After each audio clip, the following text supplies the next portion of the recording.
May nag-message sa akin. Pakinggan nyo to tingnan natin kung anong reaksyon nyo. Hello po, normal lang po ba to? Ka-video call ko yung boyfriend ko and he's talking about his workmates and friends. May nabanggit pa nga po siyang babae saying kung gaano daw yun kaganda at mukhang artistahin daw talaga. Siyempre, nakasama niya yun sa work noon and it made me realize na okay lang ba talaga yun? Like, is it okay for him na magandahan sa iba? And based sa tono niya, mukhang attracted siya.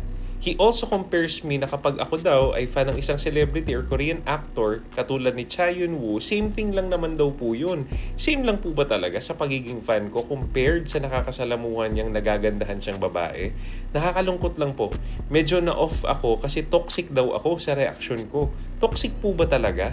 Am I overreacting or my reaction is valid? First, okay lang naman na pag-usapan niyo yung kaibigan o katrabaho niya. Normal lang yun. Pero alam mo yung hindi normal, yung bigla mo na lang i-compliment ng isang babae sa harap ng girlfriend mo. Kasi kung ako yun, hindi ko gagawin yun. I'm saving my compliments to the person I love. Alam mo, ang tawag dyan, hindi na yun appreciation, pagiging insensitive ang tawag dyan.